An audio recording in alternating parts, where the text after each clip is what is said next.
इसी तरह से सारे ग्रेट पिरामिड्स ऑफ इजिप्ट का अनरिस्ट्रिक्टेड एक्सेस मिल गया है। ये मेरे आज तक की देखी गई सबसे कूल चीज है। हम एंशिएंट फेरोज के टूम्ब के अंदर जाने वाले हैं, ऐसी जगह जहां एंटर करना लिटरली इलीगल है क्योंकि यहाँ बहुत खतरा है।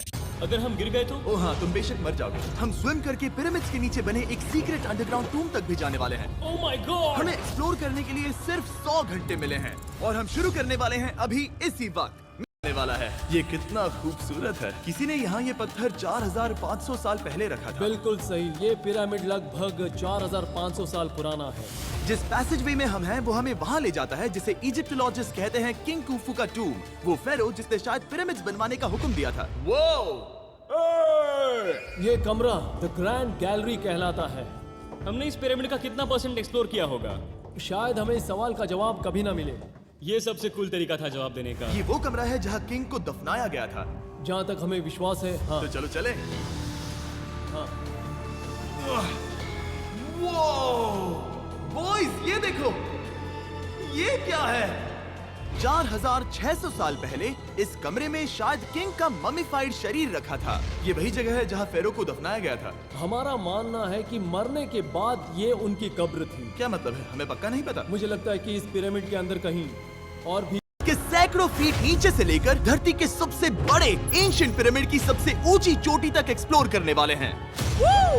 ये तो जबरदस्त था। दूसरे बड़े पिरामिड्स को एक्सप्लोर करने से पहले मैं तुम्हें बेस कैंप दिखाना चाहता हूँ। हाँ, ये बढ़िया है। हमारे पास एक डिनर टेबल है, कुछ टेंट्स हैं सोने के लिए और ओके। यहाँ तक कि हमने लाइट्स भी लगाई हैं ताकि तुम पिरामिड्स को कैंप से देख सको। ये इस दुनिया की सबसे महंगी नाइट लाइट होगी। ये है वो पिरामिड जिसे हम एक्सप्लोर करने वाले हैं। मुझे सुबह 5 बजे तो सब जाके सो जाओ। ये पिरामिड्स अपने समय के लिए इतने टेक्नोलॉजिकली एडवांस थे कि कुछ लोग इनका क्रेडिट प्री इजिप्शियन सिविलाइजेशन को देते हैं, जबकि कुछ लोग तो एलियंस की थियरीज की ओर भी इशारा करते हैं। लेकिन इजिप्टोलॉजिस्ट को यकीन है कि इन्हें पहले के इजिप्शियंस ने अपने किंग्स के टूम्स के रूप में बनाया था। और इस वीडियो के अंत तक हम पता लगा लेंगे कि इनमें से कौन सी थियरी सच है। ठीक है बॉयज, उम्मीद है तुम अगला पिरामिड एक्सप्लोर करने के लिए तैयार हो। The pyramid of खाफरे। आखिर इस विशालकाय रचना की खासियत क्या है? हमें ये समझ हमें धरती के नीचे लगभग 100 फीट खाफरे के पिरामिड में गहराई तक ले गया। यहाँ एक ऐसी जगह है जहाँ इस आधुनिक दुनिया में से शायद ही कोई गया होगा।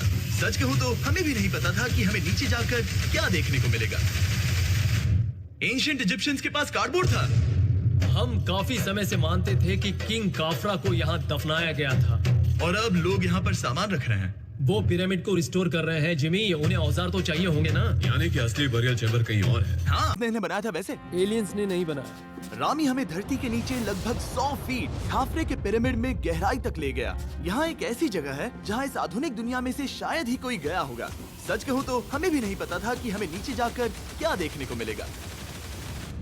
एंशिएंट इजिप्शियंस के पास कार्डबोर्ड था। हम काफी समय से मानते थे कि किंग काफरा को यहाँ दफनाया गया था। और अब लोग यहाँ पर सामान रख रहे हैं। वो पिरामिड को रिस्टोर कर रहे हैं। जिमी, उन्हें औजार तो चाहिए होंगे ना? यानी कि असली बरियल चैम्बर कहीं और है। हाँ, रामी हमें उस रूम में ले गया जहाँ किसी जमाने में।